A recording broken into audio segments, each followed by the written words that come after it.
नाज़रीन गिरामी अस्सलामु अलैकुम वरहमतुल्लाहि वबरकातुह। सीधी बात के ताज़ा तरीन प्राइम टाइम में आप लोगों का इस्तकबाल है। नाज़रीन गिरामी, मैं अंसार अज़ीज़ नदवी इस वक्त आप लोगों के सामने कुछ अहम तरीन ख़बरें, कुछ वायरल वीडियोस और कुछ तनक़ीदी तज्ज़िये लेकर के हाज़िर हुआ। नाज़रीन गिरामी, तमहीदी तफसीलात में जाने से पहले आप लोगों से जो हमेशा से दरख्वास्त होती है उस पर तवज्जो करने की अपील करूँगा। नाज़रीन गिरामी, सबसे पहले मैं आपको आज इराक़ की वो ख़बर पेश करना चाहता हूँ जहाँ दुनिया भर से मुख्तलिफ़ मज़हब से ताल्लुक़ रखने वाले लोगों ने शिरकत की और हज़रत सैयदना इमाम हुसैन इब्न अली रज़ी अल्लाह ताला अन्हु के नाम पर बुलाए गए कॉन्फ्रेंस में, जो इंटरनेशनल कॉन्फ्रेंस था करबला शहर में, और अल-अक़सा मस्जिद को लेकर के ये कॉन्फ्रेंस बुलाया गया था। इसमें तमाम के तमाम मज़ाहिब से ताल्लुक़ रखने वाले लगभग 76 ममालिक के लोग शरीक हुए थे। इसमें हमारे हिंदुस्तान से भी कई अहम तरीन शख्सियात ने शिरकत की थी और उसमें महात्मा गांधी के पोते जनाब तुषार गांधी और भी बहुत सारे शुरफा और मुख्तलिफ़ शोबाजात से ताल्लुक़ रखने वाले लोगों ने न सिर्फ शिरकत की बल्कि जो है इस मौके पर अल-अक़सा मस्जिद के तहत मस्जिद अक़सा की आज़ादी के लिए आवाज़ें उठाई गई और वहाँ पर हो रही जुल्म सितम और जालिम इसराइल के ख़िलाफ़ जो है लोगों ने अपना अपना मकाला पेश किया, अपने अपने ख़यालात का यहाँ पर लोगों के सामने पेश किया गया। करबला सिटी में मुनक़िदा 2 दिन की इस कॉन्फ्रेंस, जिसको 27 और 28 अगस्त को मुनक़िद किया गया था, इसमें हमारे शहर बेंगलुरु के भी कुछ उलमा ने शिरकत की थी और वहाँ से ये सारी तफसीलात हम लोगों के सामने रखे हैं। और इस मौके पर जो है आप देख सकते हैं तस्वीर के हवाले से जिन लोगों ने वहाँ पर शिरकत की और मज़लूमीन फ़िलिस्तीन की हिमायत का इस पूरे कॉन्फ्रेंस में जो है इस वक्त फ़ैसला लिया गया। और अहम तरीन हदफ जो यहाँ पर इस कॉन्फ्रेंस में रखा गया वो ये था कि जो फ़िलिस्तीन में हो रहा है वो जुल्म की इंतहा है, दहशत की इंतहा है। इस दहशत गर्दी के ख़िलाफ़, इस जुल्म के ख़िलाफ़ आवाज़ उठाना बहुत ज़रूरी है। और इसी मज़मून के तहत ये 2 दिन का कॉन्फ्रेंस करबला सिटी में मुनक़िद किया गया था इराक़ के, जहाँ पर जो है दुनिया भर के बल्कि 76 ममालिक से जो है लोग तशरीफ़ लाए हुए थे और अहम तरीन मेहमान जिसमें ईसाई, सिख बरादरी से और अलग अलग जितने भी जो है धर्म हो सकते हैं पूरी दुनिया में, उससे यहाँ पर नुमाइंदगी हुई थी। आइए नाज़रीन गिरामी, अब बात करते हैं all India United Democrat front के सरबराह और रुकने पार्लियामेंट मौलाना बदरुद्दीन अजमल ने बीजेपी को शिकस्त देना और इक़्तिदार से बेदखल करने को मुल्क के मफाद में नहायत ज़रूरी करार दिया और कहा कि आइंदा पार्लिमानी इंतखाबात के मौके पर हमारी पार्टी गैर मशरूत तरीक़े से इंडिया अलायंस का साथ देगी। उन्होंने उम्मीद ज़ाहिर की कि मुस्तक़बिल करीब में UDF इंडिया इत्तेहाद का हिस्सा होगी। वाज़ेह हो कि कांग्रेस UDF की सख्त मुखालिफ है और बीजेपी की बी टीम बताती है। देवबंद में शुरा के इजलास में शिरकत करने आए मौलाना बदरुद्दीन अजमल साहब ने एक रिपोर्टर से ख़ास बातचीत के दौरान इन बातों का इजहार किया और मौजूदा मरकज़ी हुकूमत अपनी एजेंसियों के ज़रिए हरासा करके हिज़्ब इख्तिलाफ को खामोश रखना चाहती, लेकिन भाजपा की बदहवासी और सरअसेमगी इस बात का पता देती है कि अब इसके जाने का वक्त करीब आ गया है। नाज़रीन गिरामी, आप लोगों को मालूम होना चाहिए कि इंडिया अलायंस के मौके पर ये जो है सवालात उठ रहे थे कि मौलाना बदरुद्दीन अजमल साहब की पार्टी को क्यों शरीक नहीं किया गया और असुद्दीन ओवैसी की पार्टी को क्यों दूर रखा गया। क्या सिर्फ मुस्लिम नुमाइंदगी वाले पार्टियों को दूर रख करके हिंदू के वोट न मिलने के ख़तरे से दो चार है कांग्रेस या इंडिया की में शामिल तमाम की तमाम पार्टियाँ? इन तमाम चीज़ों को लेकर के जो बहस हुई थी, अब ख़ुद मौलाना ने जो है इस सिलसिले में गैर मशरूत हिमायत का ऐलान किया है। अब आगे देखना है कि असदुद्दीन ओवैसी की पार्टी का क्या मौक़िफ़ होता है इन इंडिया के अलायंस को लेकर के, जो कि आज मुंबई में आपको मालूम है कि इसका जो है पूरी तरह से तैयारियां चल रही हैं और उनकी पार्टी की और मीटिंग की जो है आगाज़ होने वाला है। नाज़रीन गिरामी, गैर मुल्की सोने को स्मगल करने का अलग अलग तरीक़ा होता है एयरपोर्ट में, और हम लोग देखते हैं कि भारत की मुख्तलिफ जो है हवाई अड्डों से इस तरह की खबरें सामने आती रहती हैं। इस बार तमिलनाडु के तिरुचि हवाई अड्डे पर कस्टम अफसरान ने जो है न्यूटेला के एक डब्बे में, जो चॉकलेट्स और इस तरह की चीज़ें होती हैं, उस डब्बे में सोने को जो है स्मगल करते हुए पकड़ लिया है। उसके अंदर एक सोने का बिस्किट रख करके एक मुसाफिर जो है स्मगल करने की कोशिश कर रहा था। बताया जा रहा है कि ये जो है 149 ग्राम सोने का ये बिस्किट था, जिसकी कीमत जो है वो लाखों में बताई जा रही है, और 24 कैरेट का ये सोना था। नाज़रीन गिरामी, आप अंदाज़ा लगा सकते हैं कि किस तरह से जो है इस तरह की चीज़ों से अलग अलग तर्ज से जो है स्मगल करने की कोशिश होती है, और चूँकि वहाँ पर सस्ता मिलता है बग़ैर बिल वाला सोना, तो यहाँ ला कर के उसका कैरेट भी 24 होने की वजह से उसके सोने का रेट बढ़ जाता है, और जितने बड़े पैमाने पर सोना लाया जाता है उसी पैमाने पर जो है उसमें कमाई भी होती है। यही वजह है कि वहाँ से स्मगल करके यहाँ बेचने की कोशिशें होती हैं, लेकिन बाज़ दफ़ा जो है इस तरह के मुसाफिर धर लिए जाते हैं। नाज़रीन गिरामी, आइए कर्नाटक में जो कांग्रेस के वादे थे, उन वादों में एक वादा था कि ख़वातीन को फ्री बस सफ़र पूरे कर्नाटक की रियासत में, और वो शुरू भी हो चुका है। लेकिन इससे जहां ख़वातीन खुश हैं, बल्कि पूरा कर्नाटक की ख़वातीन खुश हैं, ऐसे में जो है बाज़ लोगों को तकलीफ़ें हुई हैं, और उनमें से सबसे ज़्यादा जो असर हुआ है वो रिक्शा ड्राइवरों को है, जिसकी वजह से जो है रिक्शा ड्राइवर इस ऑफ़र को लेकर के, या ये जो वादा उनसे किया गया था ख़वातीन को, उसको लेकर के गुस्से में नज़र आए। ज़ाहिर सी बात है कि ख़वातीन जो है एक जगह से दूसरी जगह जाने के लिए रिक्शे का इस्तेमाल करते थे। अब जब से जो है फ्री बसों का जो है ऐलान हुआ है, तो छोटे छोटे जगह भी मुंतकिल होने के लिए ख़वातीन जो है वो बसों का इस्तेमाल कर रही है। ऐसे हालात में जो है रिक्शे में जो है इस वक्त मुसाफिर नहीं है, उनको बहुत ज़्यादा इसका असर पड़ा है, जिसको लेकर के जो है अब रिक्शा ड्राइवर जो है काले झंडों के साथ इस फैसले के ख़िलाफ़ एहतिजाज करते हुए नज़र आए। बेंगलुरु शहर में ये कुछ तस्वीरों से आप अंदाज़ा लगा सकते हैं। जहाँ नाज़रीन गिरामी, हमेशा से जो है रिक्शा ड्राइवरों ने शिकायत की है, जब से ये जो है स्कीम सामने लाई गई और कहा गया कि जो इससे रिक्शा ड्राइवरों को नुकसान हुआ। अगर ख़वातीन के लिए इस तरह की चीज़ें मखसूस की गई हैं, तो फिर जो है रिक्शा ड्राइवरों के लिए भी कोई हुकूमत की जानिब से स्कीम लानी चाहिए, जिससे उनको होने वाले नुकसान का भरपाई हो सके। इस तरह के मुतालबे बढ़ते रहे हैं। नाज़रीन गिरामी, धोखाबाजी की आज बहुत सारी खबरें आई, उसमें से एक खबर जो धोखेबाजी की है, और वो है कि राइस पुल्लर या एंटिक अशिया के नाम पर आपको हज़ारों करोड़ों रुपए का फ़ायदा बता करके धोखा देना। आपको मालूम होना चाहिए कि राइस पुल्लर एक बहुत ख़तरनाक धोखा है। ऐसा ही एक धोखे का शिकार हुआ है महाराष्ट्र के गोरेगांव से वसंत शेट्टी। जी हाँ, वसंत शेट्टी को 1 करोड़ 30 लाख का चूना लगाया गया है एंटिक पीस के नाम पर। राइस पुल्लर बताया जाता है कि पुराने ज़माने में एक धात है, और इस धात से जो है बहुत सारी जो है चीज़ें बनाई जाती हैं, और ख़ास करके इस सिलसिले में मशहूर है कि इससे एटॉमिक पावर जो है निकाला जाता है, और बहुत पुरानी धात से बनी हुई, जैसे कि आप जानते हैं कि कर्नाटक में और बिलखुसूस पूरे भारत में कि कभी कभी पुरानी चीज़ों से बनी हुई, धात से बनी हुई मूर्तियों को और अलग अलग तरह से जो है बेचने की कोशिश होती है और पुलिस धर ली जाती है। ऐसी एक चीज़ ये मानी जाती है राइस पुल्लर।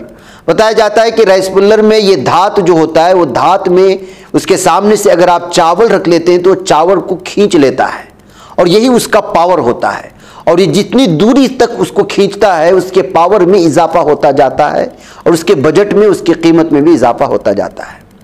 ऐसे वसंत शेट्टी जो गोरेगांव के रहने वाले हैं, उनको एक फ़ोन आता है कलकत्ता से एक शख्स का, और वो कहता है कि उनके पास इस तरह की एक चीज़ है जो करोड़ों रुपए में बेची जाती है, और इंटरनेशनल मार्केट में उसको 500 रुपये, उसकी 500 करोड़ रुपए उसकी कीमत है। फिर उसके बाद जाहिर सी बात है कि इंसान लालची है, और फिर वो कहता है कि ये चीज़ बेचना चाहते हैं, लेकिन बेचने के लिए एक प्रोसेस है, और उस प्रोसेस में लाखों करोड़ रुपए खर्च आते हैं, वो मैं इसको बर्दाश्त नहीं कर सकता। जब जाहिर सी बात है कि 500 करोड़ की एक चीज़ अगर उनको बेचने के लिए 1-1.5 करोड़ रुपए अगर कोई खर्च करे तो कौन सी बड़ी बात है, और आपको उसी तरह पेश भी किया जाता है। तो फिर उसके बाद एक और शख्स ने उसको कॉल किया और उसने कॉल करके कहा कि हम फला फला कंपनी से बात कर रहे हैं और आपके पास ये शेयर है और इस तरह की चीज़ बेचने और ख़रीदने के लिए तैयार हो चुके हैं और इस प्रोसेस को मुकम्मल करने के लिए आपको इतने इतने पैसे भेजने होंगे। तो वसंत शेट्टी जो है इस प्रोसेस में 1,30 लाख रुपए जो है लगा देता है। सबसे पहले उसको कॉल करने वाले शख्स की जो शनाख्त हुई है बाबू शेख। वैकैफ नाज़रीन गिरामी, इस प्रोसेस में जो है शेट्टी पूरे 1,30 लाख रुपए जो है खो जाता है। जाहिर सी बात है कि इतने रुपए लेकर के ना शर्मा रहा ना बाबू, जिन लोगों ने इसको जो है कॉल करके अलग अलग कंपनी से बता करके इस तरह की चीज़ों को बेचने की कोशिश करते हैं। तो नाज़रीन गिरामी, इस तरह की धोखाधड़ी से बचने की बहुत से ज़रूरत है, इसलिए कि इस वक्त जो इस तरह से जो है अलग अलग तरह से इस वक्त धोखा दिया जा रहा है। अब आप जानते हैं कि कल ही एक खबर आई, दुनिया का सबसे बड़ा स्कैम, एक शख्स ने अरबों में फर्जी एयरपोर्ट को बेच दिया था और बैंक को ऐसे उसने धोखा दिया था कि आप तस्वुर भी नहीं कर सकते। तारीख में तो कई जालसाज या धोखाबाजों की कहानियां आज भी काफ़ी मशहूर हैं, लेकिन यूनियन बैंक ऑफ नाइजीरिया के साबिक डायरेक्टर एमानुएल नोडे की कहानी काफ़ी दिलचस्प है। बैंकिंग की तारीख में तीसरी सबसे बड़ी धोखाधड़ी का रिकॉर्ड इसी शख्स के नाम पर आता है।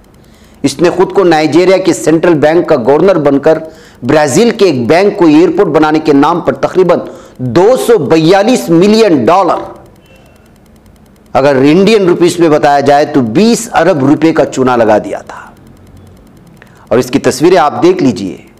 आलमी बैंकिंग की तारीख का सबसे बड़ा घोटाले का रिकॉर्ड नाइजीरिया के एमानुएल के पास है और इराकी सेंट्रल बैंक को लूटने वाले किस्से हुसैन और बेरिंग बैंक को लूटने वाले टिकलेसन इनसे आगे हैं।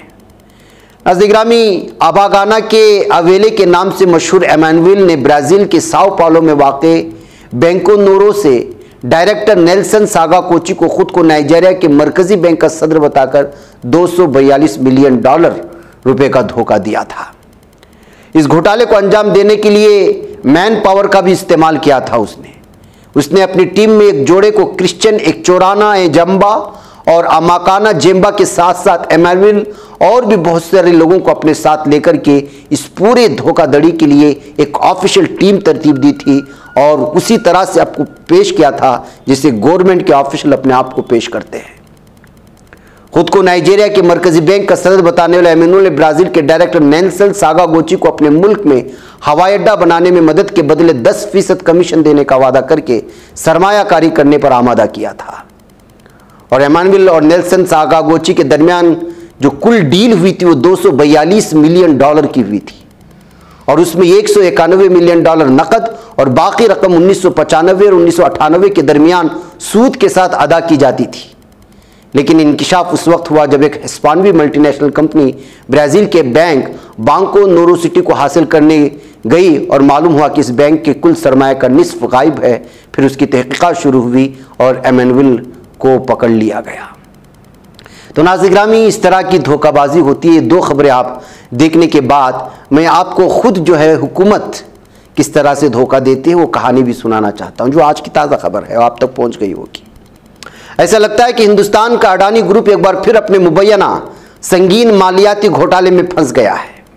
गार्जियन अखबार ने अपनी एक रिपोर्ट में इल्ज़ाम लगाया है कि उसने बैरून मुल्क कुछ ऐसे मालियाती रिकॉर्ड की दस्तावेजात देखी हैं जिनमें उस अरबपति भारतीय खानदान ने खुफिया तौर पर अपनी ही कंपनियों के शेयर्स खरीदकर भारतीय स्टॉक मार्केट में करोड़ों डॉलर की सरमायाकारी की है। और अडानी ग्रुप पीएम मोदी से कुर्बत की वजह से हिंदुस्तान का सबसे ताकतवर ग्रुप माना जाता है। द गार्जियन ने अपनी रिपोर्ट में बताया है कि organised crime and corruption reporting project, जिसको वो CCRP कहा जाता है, इसने इस हवाले से कुछ दस्तावेजात हासिल की जिन्हें गार्जियन और फाइनेंशियल टाइम्स के साथ शेयर किया गया। नए दस्तावेजात जो दरियाफ्त हुई हैं पहली बार मॉरिशस में एक नामालूम और पेचीदा ऑफशोर ऑपरेशन की तफसीलात जाहिर करती हैं।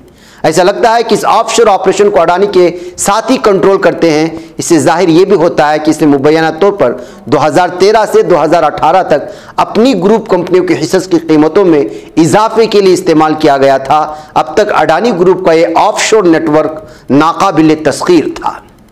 इन इल्जामात के बाद अडानी ग्रुप ने आनन फानन में वजाहती बयान जारी करते हुए इसे गैर मुल्की तंजीमों की साजिश करार दिया है, जबकि हकीकत ये नहीं है। इसकी खोज के अंदर जाएंगे तो किस तरह ये बड़ी बड़ी कंपनियां अपनी शेयर को अपने ही लोगों से खरीदवा कर दूसरे लोगों को शेयर खरीदने के लिए मजबूर करने के लिए किस किस तरह की जो है ड्रामे मचाते हैं, और डूबती हुई कंपनियों को बचाने के लिए आम आवाम को लूटा जाता है और उनके शेयर्स के साथ खिलवाड़ किया जाता है। छोटी छोटी कंपनियों की शेयर्स को नीचे गिरा करके अपनी कंपनियों को बढ़ाने के लिए अपनी अफराद को उसके अंदर किस तरह दाखिल किया जाता है, इन कंपनियों से सीखना चाहिए।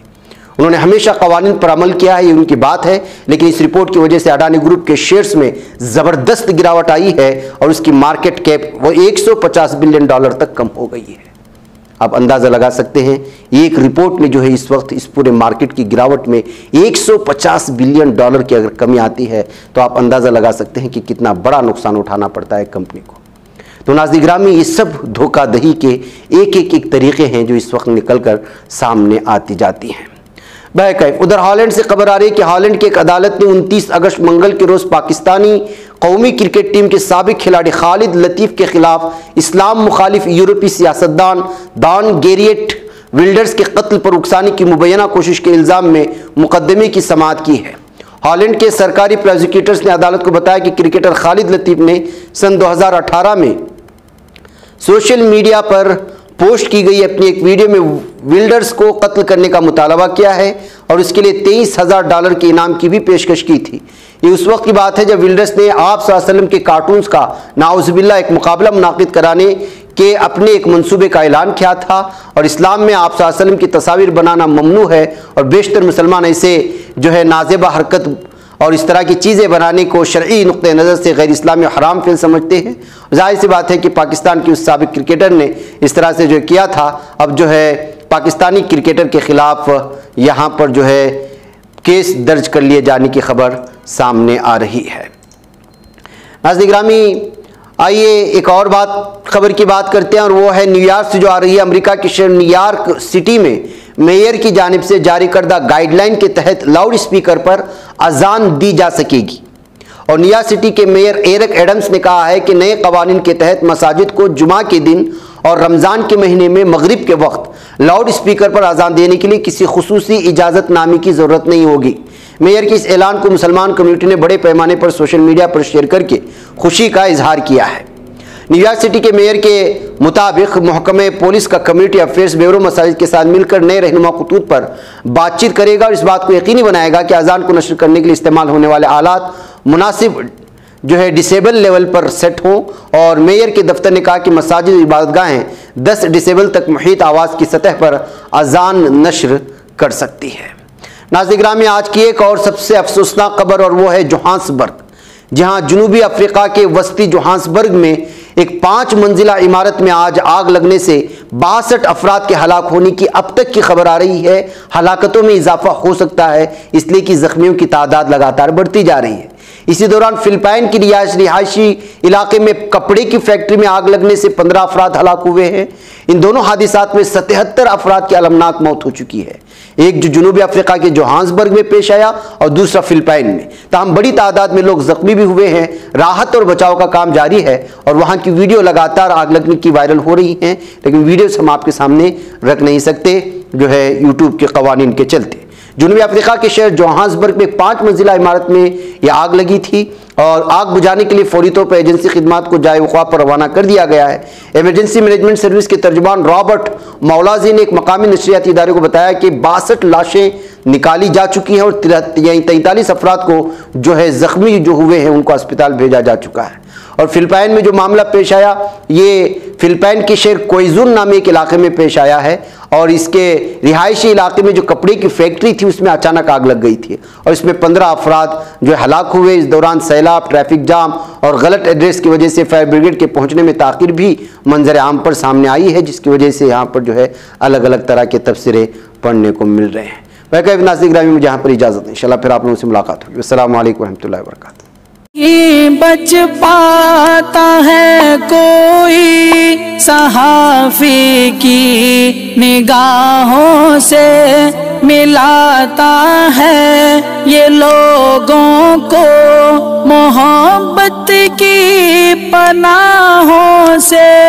करम और दर्द मंदी का है एक संसार सीधी बात, अज़ीमत जुर्अतो हिम्मत का है इज़हार सीधी बात, अज़ीमत जुर्अतो हिम्मत का है इज़हार सीधी बात। ये चैनल हक निगर बनकर कुचल देता है फितनों को।